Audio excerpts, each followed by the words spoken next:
Welcome to the podcast version of TriHealth's Medical Minute on 700WLW.com. Guest this time out is a primary care physician with TriHealth. He's Dr. John Proctor. And Dr. Proctor, thanks for your time. Good to have you here. How are you today? I'm doing very well. Thanks for having me on the show. You betcha. All right, primary care physician. At some point you decided that that medicine was going to be in your future. Why did you choose to go the primary care direction? Oh, I think I really enjoyed the relationship that primary care doctors got to form with their patients, as well as the broad amount of medical diseases that I got to diagnose and treat in primary care. Yeah. The gist of this discussion is going to focus for the most part on hypertension and high blood pressure. Someone comes to you, and I know anytime I go to my doctor, the first thing they do is height, weight, and blood pressure. So it's something that you make it a point to be on top of all the time, correct? That is correct. It's an important part of our overall health. Let's explain what hypertension is. And when I say let's, I mean you. I'll ask you to explain exactly what hypertension is. So hypertension is basically our term for chronic high blood pressure. So those are patients whose blood pressures, in adult patients, we're looking at the exact number as greater than 140 over 90. For the majority of patients, that is our goal, to have it lower than 140 over 90. Anyone above that goal we consider hypertensive if they are having those numbers on a regular basis. Has 140 over 90 always been the standard, or has it changed over time? 140 has been basically the standard in recent years. There have been proposals for different blood pressures, but most of those have not been accepted as alternatives. I know there has been a push in the past to have 130 be considered pre-hypertensive, and there are some physicians that will still call it that. Mm-hmm. But in general, 140 over 90 is our goal. In elderly patients who are otherwise healthy, we will occasionally let their top number rise to about 150, but that is on a very case-by-case basis. All right. So if left untreated, hypertension does what to the body? So high blood pressures are hard on our blood vessels, and our blood vessels supply the nutrients our organs need throughout. The most susceptible to damage to these is our heart, brain, and kidneys. So if left untreated, we are looking at high blood pressure being a risk factor for diseases such as stroke, heart disease, and kidney disease. All right. Then are there symptoms that someone has that would lead them to believe they have high blood pressure and should at least have it checked? Typically, symptoms are not present in people with high blood pressure. The body is very good at adjusting to it, so patients a lot of times will be walking around with no symptoms. The patients that do get symptoms typically complain about headaches, vision changes, chest pain, as the majority of the ones that I hear them talking about when they feel like their blood pressure has gotten high. All right, then what are the options for treatment? You go in, it turns out your blood pressure is high. What do I do, doc? And you tell me what? So typically, everyone who comes in with high blood pressure, we want them to start with their lifestyle, reducing the amount of salt that their intake in their diet, starting to do a little bit more aerobic activities, looking at things such as mindfulness for stress, looking at their sleep. These are things that can cause the blood pressure to rise that are reversible in our day-to-day life. In a lot of patients, we do have to go with medications, and nobody wants to take more medications in their day. But if we're able to get the blood pressure down with some of the medications we have, the patients do much better in the long haul. Is it the fact that somebody's overweight that leads to high blood pressure, or is it the fact they're getting not enough exercise so they become overweight that leads to high blood pressure? It's really both. So the obesity and overweight themselves cause the body to have higher blood pressures, but in addition, the diet and sedentary lifestyles that contribute to the increased weight also are risk factors for high blood pressure. All right. So if somebody, believes, put it to you, here's a loaded question, really. I just wonder what percentage of people end up perhaps dying of something that would have been kept in check if they went to a doctor on a regular basis. Because I know people haven't been to the doctor in 20 years, haven't been there in 30 years, and who knows what might get them 5 years down the road that might have been caught tomorrow if they went to the doctor. I couldn't tell you a percentage, but I can tell you I see a lot of people on a day-to-day basis that have been either coerced, maybe too strong of a word, but either their spouse or their employer has kind of identified an issue and they said, you need to go get a primary care doctor. And a lot of them have let things go a little longer than we want. And one of the things about blood pressure that a cardiologist told me once in my training I'll never forget is the longer you leave it unchecked, the harder it is to control. So some of these people have mildly elevated blood pressures, but might take 2 or 3 medicines to get them under control. Where if we'd worked on them and had some of these lifestyle changes years earlier, we may have only needed one. Mm-hmm. Doctors can get busy. It can be difficult to get an appointment to get in. There are other options, though, when it comes to contacting your doctor, and I guess MyChart would be one of those. Mm-hmm. MyChart has been a very good tool, I think, for patients and physicians. It allows us to have a communication between one another that's more like an email. It takes less time out of our day than a phone call would, and gives us the ability to kind of get back to someone when we're able. It's very good for non-urgent medical requests. While we're on the topic of blood pressure, one thing that I do with a lot of my patients who are able to take their blood pressures home is just say, send me a MyChart message with a week's worth of your blood pressures a couple weeks from now, just so that we know what we did is working before I have you come into my office again to kind of double check. Sure.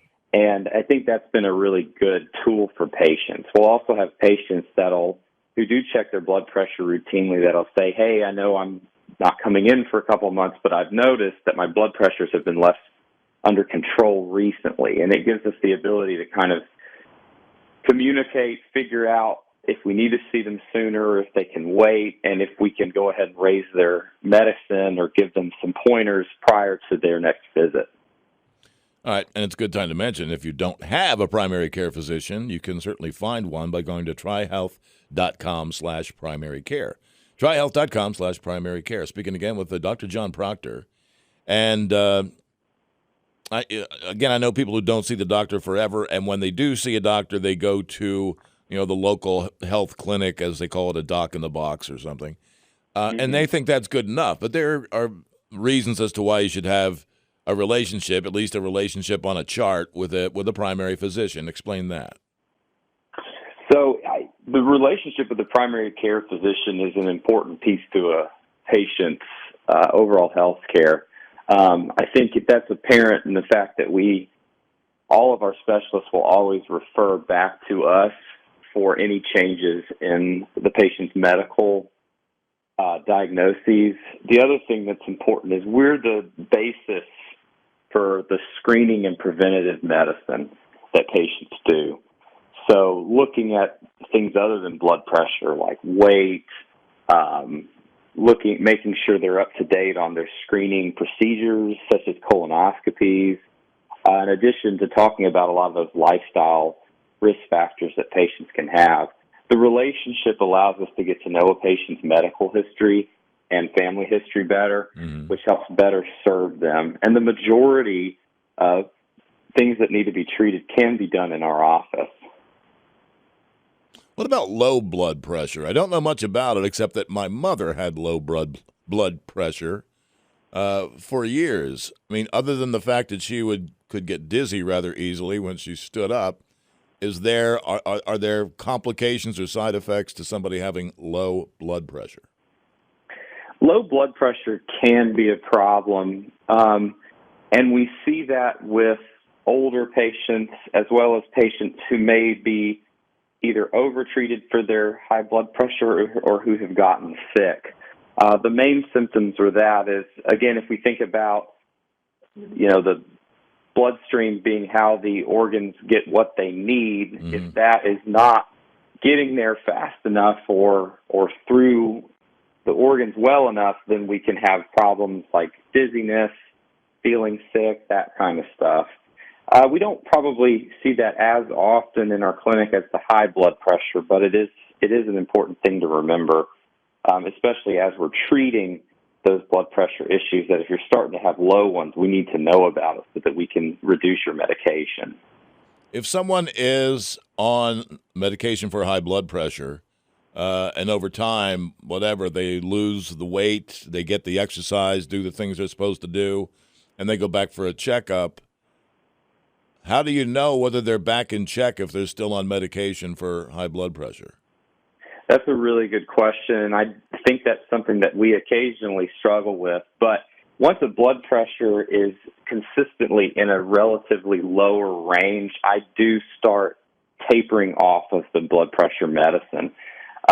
So having doses, removing one of the medicines that they're on to see if the blood pressure pops back up. Obviously, if it's very close to being high, there's no point in taking medicines down. But once people are getting lower and lower, like in the 1-teens on the top number consistently, I start recommending that we trial off the medicine a little bit, because there really is no sense in having someone taking more on a day-to-day basis than they need to control their symptoms or to control their disease process. You have multidisciplinary teams at TriHealth that work toward treating conditions and diseases such as hypertension, correct?